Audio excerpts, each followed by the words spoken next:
What's up, folks? Alright, so let me get to it real quick. I haven't been on here. I'm slacking, but let me update you.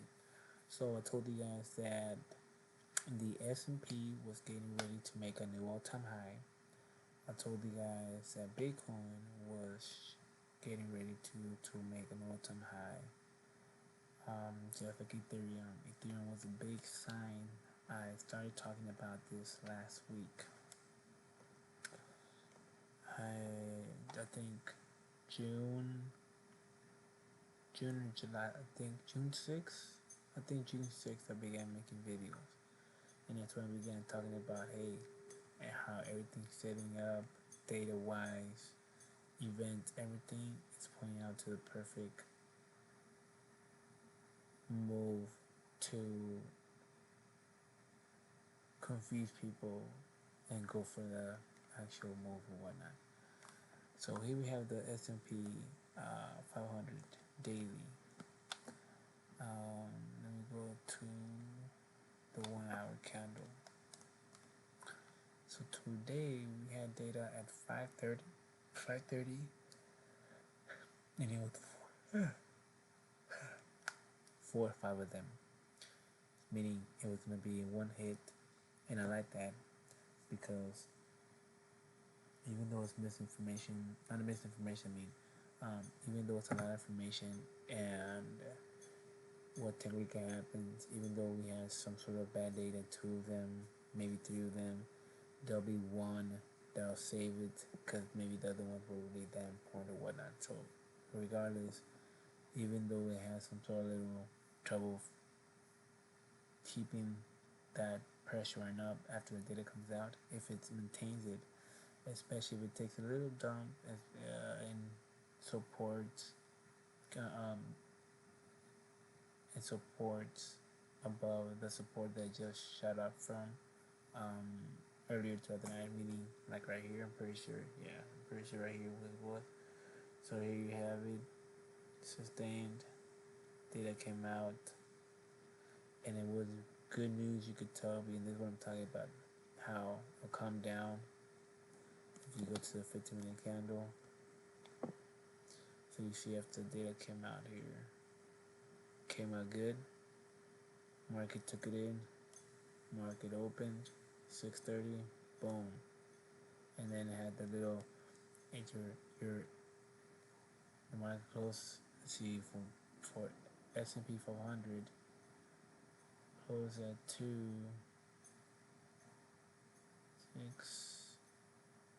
6, so closes at 4, candle at 6, and an 8 hour, I believe. So the fact that at 6 it closed up here was very bullish.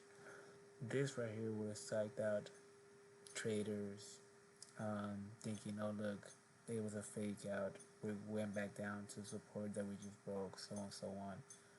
And then 15 minutes later, we end up recovering and so on. That's what you wait for. You wait for your C6, 7, 8, 9, 10. Close at 10, right? Let me see.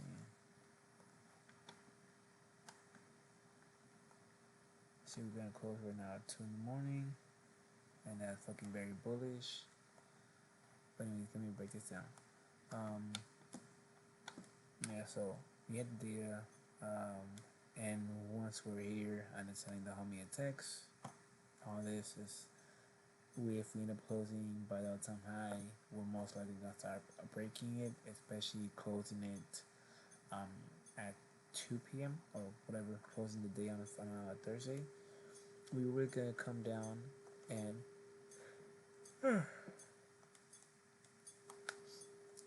get stuck in this box. So we're gonna end up hitting this right here, and then coming down here, testing this, and then slightly going on up. Or throughout the day, we're gonna start breaking it and doing all this, and just creating new territory or whatnot. Tomorrow we have data, 2 of them, 7 a.m. So that's gonna be very interesting, and I like that shit. So since we have data till 7, what I see the market doing is it's 2 o'clock. We're down here. So what I see it doing is either at 3 o'clock we're gonna hang out on this area here. Watch. We're gonna hang on.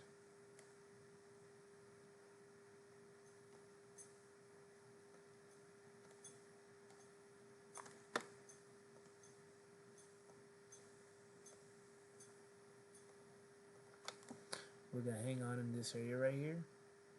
Or we're gonna start breaking below this red line right here, and we got started going down. Since it's gonna come out 7, the market's gonna have enough time to go down and bullshit here and whatnot. And as the market recovers, you're gonna start hovering above this. This is very bullish. You want to bounce above this. If you break it, something like this will happen. It'll show you then the area that needs to break in order for the market to continue bouncing. When it gets thick, that's when it tells you where strong support is at. The greener it is, the more thicker it is, and whatnot. So, anyways, since we have till 7, I see you just pushing here and then going on up. I wouldn't be surprised if we close the week, let's say at 7, end up being bad.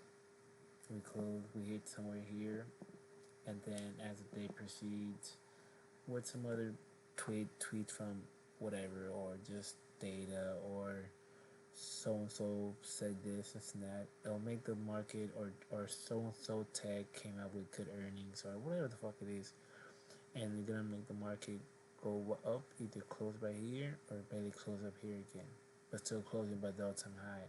So then next week, when we get, let me see what we got next week.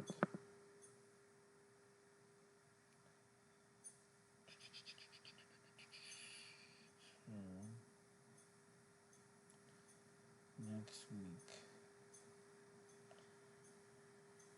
Monday,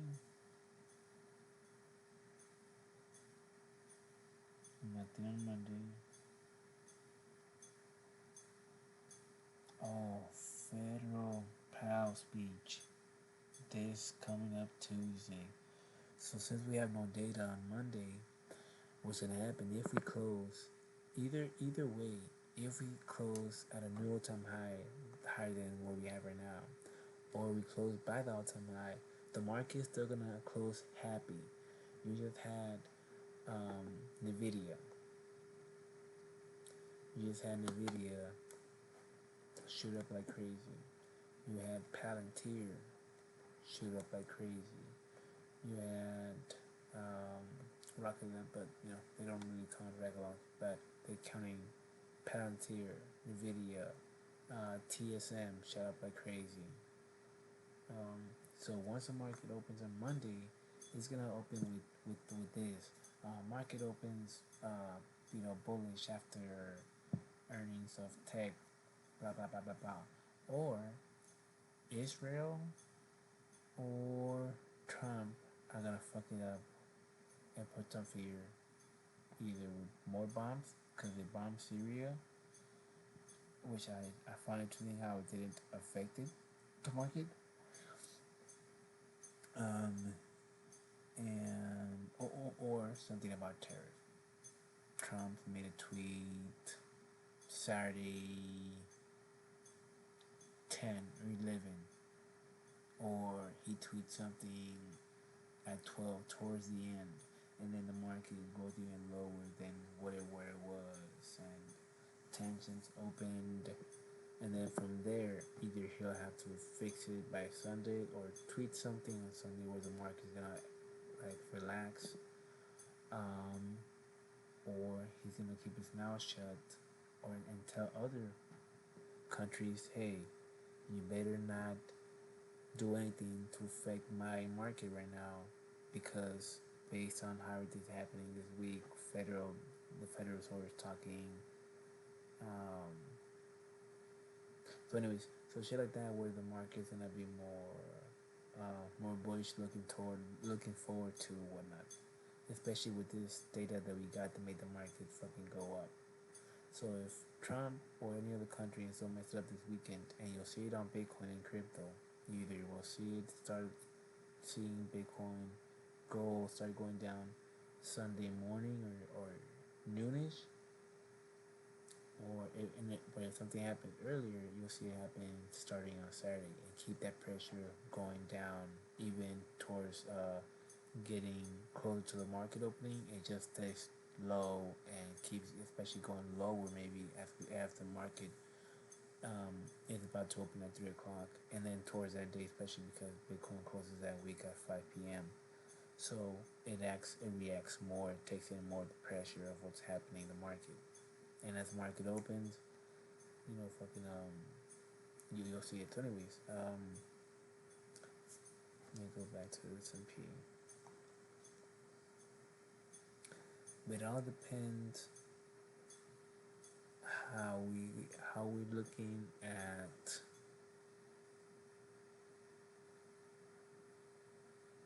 So the data come out at 7, so we close at 6. So your 8:45 or your 8 no your 8:30 shouldn't it be yeah. Oh no, so it's your 7:45 to your 8:30. Yeah, your 7:45 to 8:30. That's gonna be there to pay attention to. It's gonna really tell you where the market's gonna start heading to and closing at 10 o'clock. And then from there, it's gonna proceed that direction. Especially because we're getting closer towards the end of the week, the end of the day. Especially 11, 12ish, the market starts. Investors started moving, making the move, planning their final move. So yeah, that'll be the day. That'll be the time to really pay attention to the market. I'm pretty sure we have more data besides PAL, but the fact that we don't have nothing Monday, it really matters how we end the week. Did Trump tweet something at the end of the day? Did we end up with good data? That way on Sunday, if nothing gets tweeted over the weekend, we can perceive the market opening higher or just, still bullish or whatnot. But then I'm gonna head over crypto. On Ethereum, I was telling you guys, hey, Ethereum on the 3 monthly, I believe, 3 monthly is telling you the big move coming. The fact that we closed the last 3 monthly, which was on April, on July. The fact that it closed right there, I was like, yo, and where Bitcoin was at by the all-time high, like 100 or 19, I was like, yo, Bitcoin's about to fucking blast off in Ethereum. Second of all, we have Ethereum now at its all-time high resistance. This is the final resistance. Even though we have a monthly resistance and a weekly resistance above here, really, this is what's telling you it's gold time. This is what's really telling you we're about to fly. This is what's really telling you all coins are gonna fly. This is what really telling you meme coins are gonna fly. This is what telling you blast off, baby. Blast off. Think about it, and it's a Friday too. It's a Friday, the market's happy. We're coming to the weekend. So if Trump or any country doesn't fuck it up over this weekend, you're gonna see Bitcoin continue flying, especially towards a Sunday, and you're gonna see, or Saturday, or even as early as Saturday night, and you're gonna see also Ethereum finally break this important 3 monthly resistance that it hasn't passed since 2021. You guys, how fucking big news, how big bullish, how big all this is lining up. On top of that, even seeing this is telling you, XRP is like the signal of where we're going with the market, what's really happening with the market. The fact that this happening right now, especially with the Congress having this crypto bill bullshit, with the Genius Act, all this shit, and this is signaling you, yo, it's starting, it's begun. But people aren't seeing that. People are just seeing numbers go up. People are just seeing Bitcoin go up, Ethereum, meme coins. Especially if young youth that doesn't know what's really going on behind closed doors. They just think, oh, government controlling these coins now. we hate it. Nah, like you gotta adapt to it. You can't just fucking sit back and hate it.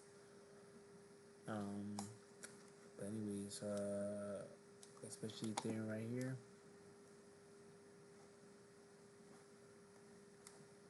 Try to make this quick.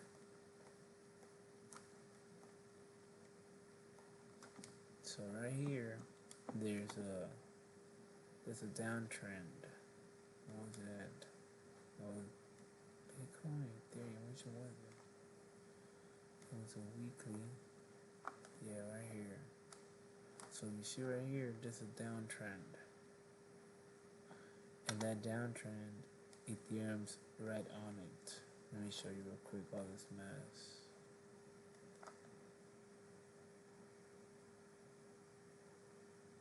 Was it Ethereum or Bitcoin? Damn, I think I fucked up, you guys. My bad. Sorry for all that mess.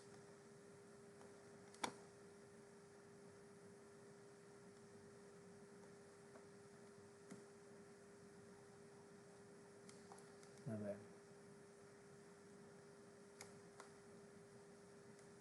Oh, this one. My bad. This is the one I'm talking about. So this is the last 3 monthly trend line, and it's right there. The next one is the monthly trend line, which is this one right here that I just drew. What the hell? Oh, my bad. It should be a weekly right here, and that should be a blue. So, anyways, as this breaks, I know that's gonna be the final. But really, in reality, this is what's really signaling you right now. This, when it's breaking that 3 monthly resistance, that's what's really saying you, yo, fucking web, because it's a 3 monthly resistance and how thick it is. And just telling you, and where Bitcoin's at, where the market's at, where S&P is at, how it broke its all-time high. Everything's fucking lining up for blasting up.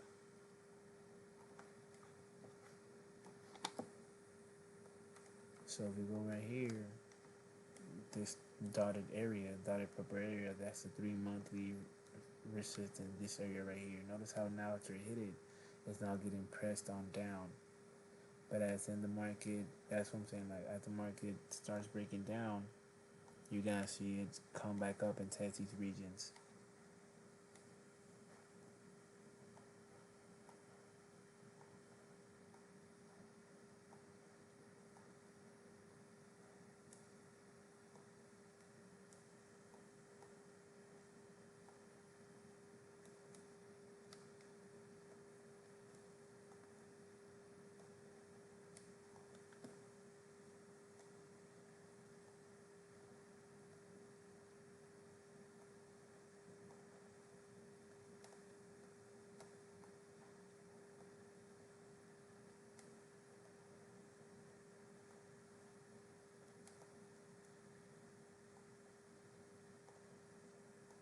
So I'm just getting rid of red lines that I don't need. Just pretty much the blues. I mean the orange and the red.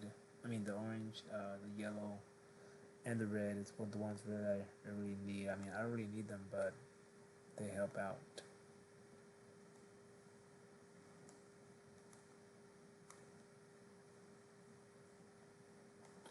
So anyways, you guys, let me take this off again.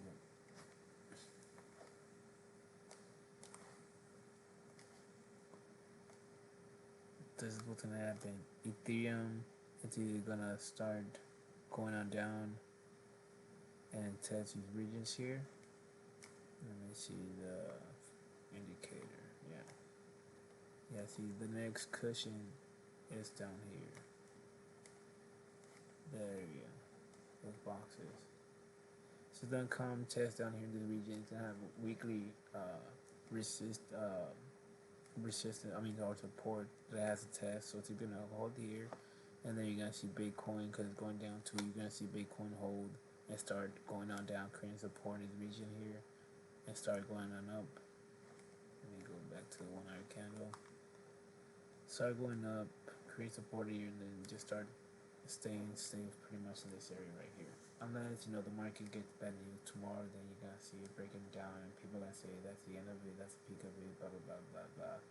And then towards the end of the week, it's gonna pick up, or if something bad happens, even if it breaks low and it goes again to the 116, these areas down here, this baby's gonna continue picking it up. Even if we did below, back to the fucking let's say we did to the, cause I wouldn't be surprised. We don't have no cushion. We don't have nothing here. We don't have no resistance, no support. We don't have nothing really. We're like, oh shit, look how thick the support is. It's gonna come down.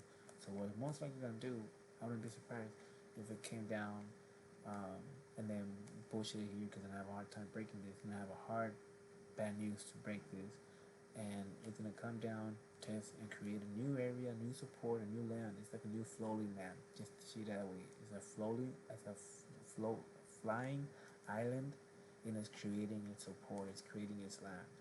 So once you see, you're gonna see some sort of trend going up, or you're gonna see it just maintain here and create this floating island. Okay. All right, and that's it for you guys. And then the same, if Ethereum and Bitcoin going down, we gonna see um, XRP do the same shit. It's gonna break this 50 Fibonacci right here. And it should move. I need to move it. It's gonna break this, test the lower regions here, then picking up, or it's gonna support this area here, and then going up and push it here.